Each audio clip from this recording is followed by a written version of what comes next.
The boundaries between the various corporate sectors are getting increasingly blurry as a result of our modern world's consumer-driven landscape.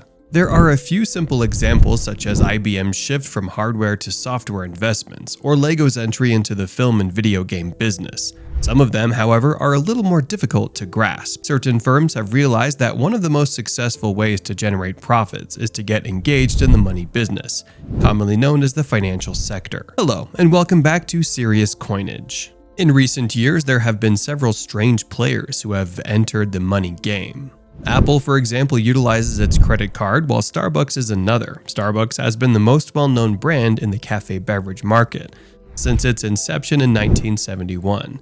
However, they have been successful in using funds from clients to establish an inventive investing strategy since then, investing consumers' money without their knowledge or even offering any returns to those customers. It appears to be against the law. However, if it's done in the manner in which Starbucks has done it, it's totally legal. On the outside, there are coffee cafes, but behind the scenes, there is a banking institution. This is such an unusual mix that it merits further examination. During this episode, we will look at its business model, the mechanisms that drive its quasi-banking activities, and how it differs from the regular banking system. The most crucial aspect of this brilliant concept is the My Starbucks incentive system.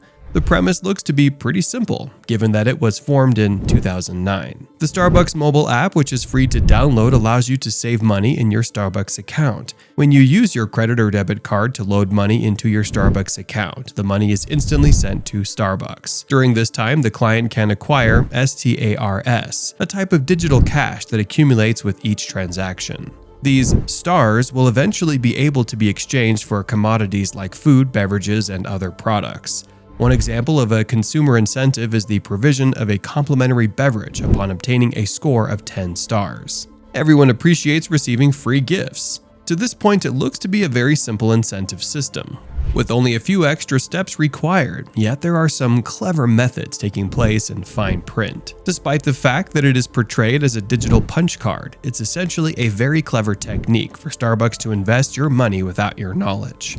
When they refresh their reward system with dollars, the vast majority of Starbucks consumers are essentially gifting the firm with a zero-interest loan. Furthermore, as you wait for your next coffee, Starbucks is busy earning interest on the money you have worked so hard to obtain. When users load money into their Starbucks cards, the company invested in low-risk, short-term investments. The corporation manages these ventures. Their investment yields a return of about 0.05%. However, the sheer scale of the client base suggests that this arrangement has the potential to be extremely profitable. The Starbucks reward program is used by 29 million people worldwide, according to some estimations. The loyalty program generates upwards of $10 billion per year because the value of the system is so huge and substantial. If Starbucks were a regular bank, it would be among the top 2% of banks in the United States in terms of deposit volume. It's likely that part of the funds deposited by clients will never be used. According to an estimate drawn from clients who forgot about their credit cards, the firm made a total of $155 million in income in 2018. It should come as no surprise that the firm isn't very proud of its haphazard banking activities. The system is expertly hidden behind the curtain of customer service and convenience, which is a good trick. Customers say they were satisfied, compensated, and not duped by the experience. The incentive system looks to be a condition in which everyone wins in theory, but in practice, there is some space for interpretation. When boiled down to its most basic components, customers who leave money in their Starbucks rewards account are essentially presenting the corporation with a free loan that may be used to subsidize their business operations. Regardless of whether it is absolutely criminal, it gives the sense of being morally murky, almost as if the clients are being exploited. On the other side, others would argue that the money in the account isn't their life savings, and that even if the customers get free goods out of it, who cares? What exactly do consumer watchdogs do? They observe that while the Starbucks business model delivers convenience, it may also encourage excessive consumption. According to them, the psychological impact of preloaded cards frequently leads to clients spending more money than they would otherwise. Nonetheless, from a purely business standpoint, Starbucks has most likely discovered a way to obtain money for free. As a result of such high levels of success, it is unavoidable that additional enterprises unrelated to the financial industry will enter the market. Exactly the same thing is happening. Every corporation from Apple and Amazon to Walmart, Target, and Costco is following this trend. There are two advantages that these companies enjoy: a strong customer base that has grown over time, as well as a strong brand identity.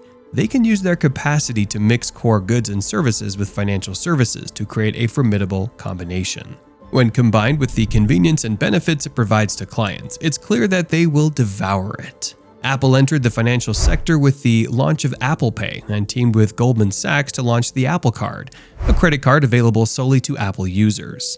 The Walmart Money Card is a prepaid debit card that can be loaded with additional money. Additionally, Walmart has launched a money transfer service that allows consumers to transfer money from Walmart to Walmart. Despite the fact that they provide financial services, these businesses are subject to less stringent regulations than banks. This, however, may soon alter, at least to some extent. Government agencies are beginning to observe a trend of financial services being offered by entities that appear to be behaving at random. The Consumer Financial Protection Bureau is at the vanguard of this movement in the United States of America. According to new standards, companies that provide particular financial services such as payment processing and money transfer must register and comply with user protection regulations. Furthermore, certain jurisdictions such as New York are putting pressure on these enterprises to obtain a license in order to provide these services. And it is not just the United States of America that is taking notice. Nations all around the world are beginning to grasp the repercussions of this hybrid paradigm.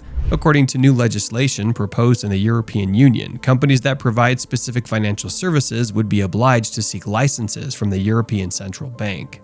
These businesses must now register with the Financial Conduct Authority in the United Kingdom in order to operate in Australia. They must also obtain a license from the Australian Securities and Investments Commission. We have yet to determine whether or not their efforts were successful. It's remarkable in this day and age for something as simple as a rewards program at a coffee shop to convert into interest-free financial services without the consumers even realizing it. This is due to the fact that the lines between traditional business sectors are getting increasingly blurred. It's strange that a coffee firm acts on the same level as a bank that is not governed by any rules. Starbucks will not be on the radar as long as there are no concerns, despite the fact that authorities are keeping a closer eye on the corporation than they were previously. What are your thoughts on this? Are you of the opinion that Starbucks should be more forthcoming about how they manage the money that customers give them? Should the legislation be changed? Do you, on the other hand, believe that what they're doing is completely okay, as long as the customers are happy? It's an intriguing muddy gray area, and I'm curious to see what you have to say about it in the comments section below. Thank you for watching, and don't forget to hit the notification bell and subscribe to stay up to date on the world of economics.